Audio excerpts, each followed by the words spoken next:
ini ada pemain. Terima kasih masih bersama kami pemirsa, kita lanjutkan diskusi kita. Saya kembali ke Bung Akmal. Bung Akmal, ini yang kita hadapi ini bukan kaleng-kaleng Australia. Tetapi kan keuntungan, saya anggap keuntungan. Kenapa? Sebelumnya Australia habis dihajar sama Bahrain. Iya, betul. Ya kan? Itu sebuah keuntungan buat kita, atau sebenarnya Australia hanya menyimpan energi saja. Dia tidak mau habis-habisan energi. Jadi dia simpan untuk pertandingan-pertandingan berikutnya. Justru posisi kursinya Graham Arnold lagi panas ini. Gara-gara mereka tidak menyangka bisa kalah dari Bahrain. Artinya apa? Artinya kalau kita bisa mengalahkan Australia di GBK, bukan mustahil Graham Arnold akan koper dari kursi kepelatihannya di tim nasional Australia, karena bagi mereka ini gengsi, ya kan? Mereka kalah dari tim yang peringkatnya secara FIFA jauh, kita kan 133 gitu kan. Kita kayaknya memanfaatkan ini masalah internal, kayak kemarin Mancini juga kan lagi banyak gosip kan. Artinya kan ini yang kemudian kemarin mereka kalah, mereka punya tekanan psikologis untuk berhadapan dengan Indonesia. Nah ini modal buat kita gitu kan, di mana para pemain Australia saat ini secara psikologis tertekan setelah mereka kalah di kandang lagi. Itu kan kekalahan yang sangat memalukan buat mereka, apalagi kalau dari posisi mereka kan salah satu tim yang diunggulkan untuk bisa lolos langsung ke Piala Dunia ini kan, bersama dengan Jepang. Nah kondisi moral mereka yang sedang ambruk ini kita harapkan bisa menjadi keuntungan buat kita. Ada pemain yang meninggalkan Australia, Nestori siapa, Irankunda. Iya itu dia main di Bayern Munchen kan, Bayern Munchen 2 gitu kan, tim muda pemain usia 18 tahun. Mungkin tidak dibawa ke sini karena sudah ada John Ardell yang kemudian menggantikan posisi. Artinya nggak ada pengaruhnya nggak terlalu pengaruh karena memang dia bawa salah satu pemain mudanya yang main di Bayern Munchen 2 gitu. Nah, yang menjadi menarik buat kita adalah yang penting kita ini tampil nothing tulus lah gitu kan. Artinya nothing tulus dalam arti bahwa yang kita hadapi ini raksasa Asia, ya kan? Tapi dengan kita main dengan percaya diri, kemudian nothing tulus tanpa beban, saya pikir itu akan menjadi kunci kita untuk bisa memenangkan pertandingan. Sama halnya saya menapaktilasi kemarin di Piala Asia U23 kan, bagaimana kita tidak diunggulkan sama sekali, tapi kita kemudian bisa curi gol lewat Komang Teguh dan akhirnya kita menang 1-0, dan Australia ketika itu bahkan jatuh mentalnya ketika penaltinya mampu ditahan oleh Hernando Ari. Nah, kita tidak perlu besar-besar menangnya 1-0 aja gitu. Itu akan sudah menjadi modal bagus buat kita. Walaupun kemudian misalnya jelek-jelek kita seri gitu kan. Saya pikir itu sudah harus diapresiasi para pemain, karena yang kita hadapi ini ya tim yang level 24 dunia, 24 FIFA, ranking FIFA.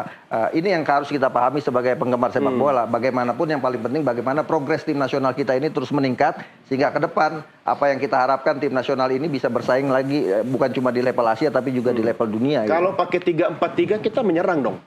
Iya, kalau Sintayong kan lebih banyak dengan cara bermain adalah kompleks defense, bertahan, kemudian counter attack, serangan balik ya.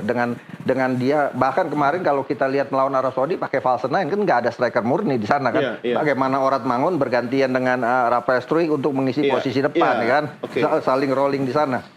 Dan saya pikir strategi ini akan mirip, masih dipakai oleh Sintayong di pertandingan ini menurut saya. Oke, kalau Bung Yas sendiri Anda menganalisa kira-kira strategi apa yang akan dipakai oleh STY? Karena STY juga bilang kemarin akan ada kejutan. Kejutan apa sih? Apakah di lapangan atau kejutan formasi atau saya nggak tahu. Kira-kira Anda membacanya seperti apa, Bung Yas?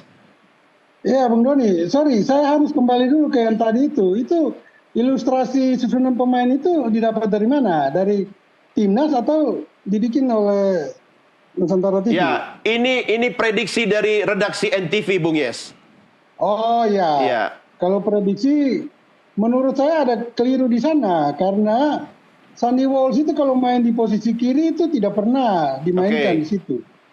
Sehingga lebih tepat ada Justin Hubner di sana. Kalaupun Sandy Walsh memang harus dimainkan, dia harus menggeser Witan Sulaiman ya di kanan, karena dia sudah membuktikan dia punya naluri menyerang yang cukup baik.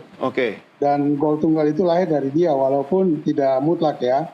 Sementara di gelandang tidak mungkin dia menumpuk Calvin Verdong dan Nathan Chuaon di lini tengah secara bersamaan. Mungkin ada pemain lain yang bisa dimainkan di sana. Katakan saja Sein Patinama atau mungkin ya Marcelino Ferdinand. Tapi oke lah, kembali ke pertanyaan Bung Doni tadi. Ya, kalau soal grafis tadi yang saya marahin nanti produser saya, Bung Yes. Dia salah gambar itu. Oke, lanjut Bung Yes. Ya, jadi itu sedikit koreksi. Jadi saya berharap ya pertandingan lawan Australia ini, seperti saya katakan tadi, kita minimal harus, dan terburuk itu draw. Kenapa?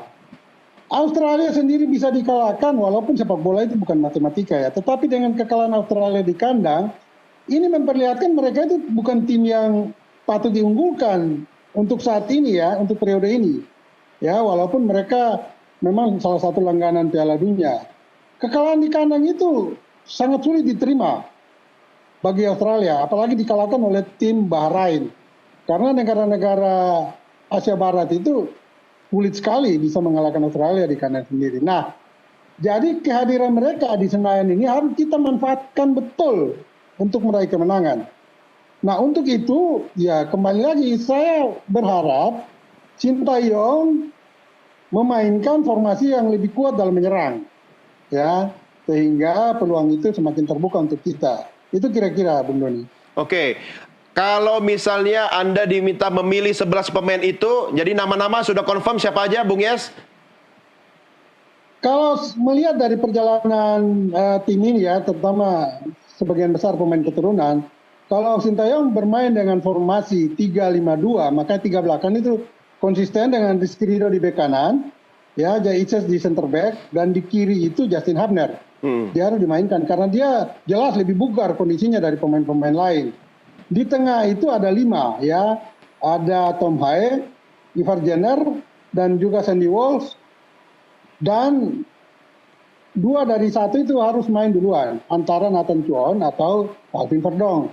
Salah satunya bisa diisi oleh Marcelino Ferdinand. Tetapi kalau mereka berdua, Verdong dan Nathan Chuon dimainkan lebih dulu, tidak salah juga. Karena diharapkan di babak kedua Marcelino yang lebih segar dengan memiliki speed yang bagus, dia bisa memanfaatkan kelelahan dari Australia.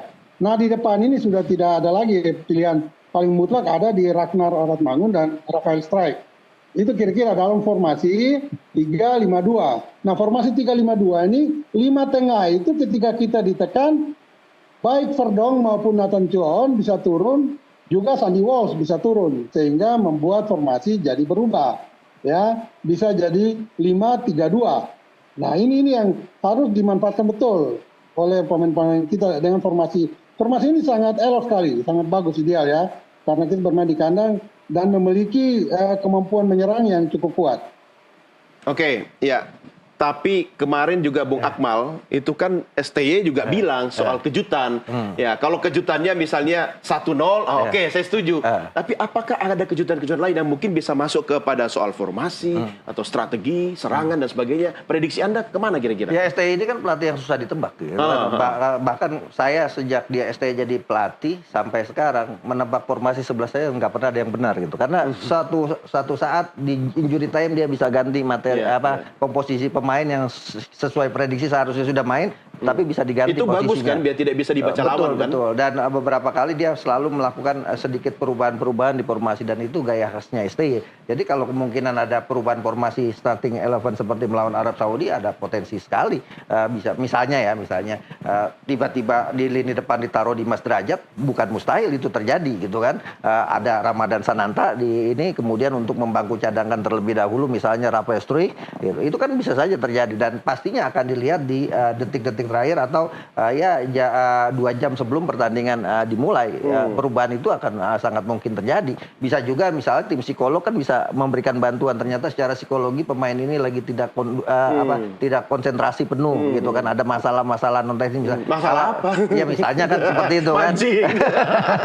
Kan bisa saja terjadi seperti itu, atau tiba-tiba misalnya ada yang cedera pas pemanasan kan bisa berganti juga. Bisa berubah, dan kita tidak berharap itu terjadi. Jadi sebelum tanding, 2 jam sebelum tanding, semua sudah siap secara fisik dan mental untuk bisa mengalahkan Australia. Dan saya pikir ini momentum buat kita untuk bisa mencetak kemenangan lagi dari Australia setelah terakhir 43 tahun silam. Iya, dan kita harus percaya dan menghormati keputusan STY nanti ya. Walaupun injury time mungkin ada perubahan strategi. Pokoknya STY lah, selalu tetap yakin. Selalu tetap yakin STY ya kan. Tapi Anda pernah nggak percaya karena kita nggak punya nomor 9? Iya, ini kan memang kalau sekarang bahkan kemarin kita main dengan false nine ya, tidak ada nomor 9 karena kita tidak punya goal getter murni. Orat Mangun itu kan sebenarnya pemain wingers. Rafael Struijk tipikalnya juga sebagai wingers gitu kan. Kita membutuhkan itu dan kabarnya belakangan katanya ada pemain-pemain keturunan lagi yang dalam posisi itu yang sedang dibidik untuk bisa menjadi warga negara Indonesia lagi. Nah, kita tidak tahu. Moga-moga nanti ketika misalnya di partai berikutnya di bulan Oktober atau bulan November kita melawan Jepang, kabar itu bisa jadi kemudian menyempurnakan Pak Sintayong yang selama ini masih kekurangan pemain dengan naluri gol yang tinggi gitu kan. Kita dulu terakhir punya Christian Gonzalez lah gitu. Setelah itu kan kita tidak punya pemain yang punya naluri gol tinggi. Ada beberapa pemain dulu yang di Sergio Van Dijk misalnya atau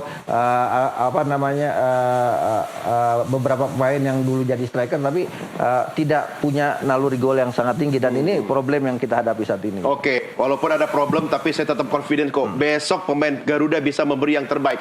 Yang terakhir masing-masing, Bung Yes, prediksi Anda skor pastinya berapa nih besok nih?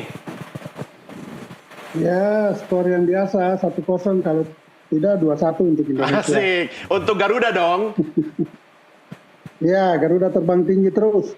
Oke, 1-0 atau 2-1 ya. Bung Akmal, Ya. berapa? Gini, Bung Doni, ada 4 hal yang tidak bisa diprediksi manusia: umur, jodoh, rezeki, dan sepak bola Indonesia. Itu yang agak berat. Artinya kita berharap Indonesia bisa menang ya, menang dengan skor tipis saja udah cukup untuk membuat kita senang dan membuat kita bangga, membuka peluang kita untuk menatap partai-partai berikutnya. Tapi sekali lagi, misalnya Australia ini tim berat, kalaupun kemudian kita bisa tahan imbang, ini sudah sebuah prestasi. Kalau menurut saya, imbang melawan Australia di Stadion Utama Gelora Bung Karno, kita harus berikan apresiasi kepada pemain karena Australia ini termasuk lawan yang cukup berat. Oke, dari semua aspek Anda berdua mengatakan Bung Yes 1-0 atau 2-1, Anda mengatakan imbang atau 1-0. Saya lebih percaya minimal 1-0. Tahu nggak kenapa? Kenapa? Aspek spiritual. Oh iya. Kemarin pemain sebagian udah umroh. Nah, terus Sri Paus Franciscus sudah memberkati lapangan kita. Itu jangan dipertimbangkan itu. Mudah-mudahan. Apalagi besok hari Selasa Kliwon. Kalau ini nggak ngerti saya ini, analisanya dari mana. Oke lah, apapun yang terjadi kita berharap tim Garuda kita memberikan yang terbaik bagi Merah Putih dan akhirnya doa Anda semua dan juga seluruh masyarakat Indonesia yang bisa membawa Garuda terbang tinggi. Bung Yes, terima kasih bersama kami. Selamat malam Bung Yes. Terima kasih Bung Doni. Ya, terima kasih. Baik, Bung Akmal, terima kasih juga bersama kami. Sampai ketemu lagi di dialog berikutnya. Dan pemirsa, kami akhiri sampai di sini diskusi kita di paruh pertama NTV Prime Day.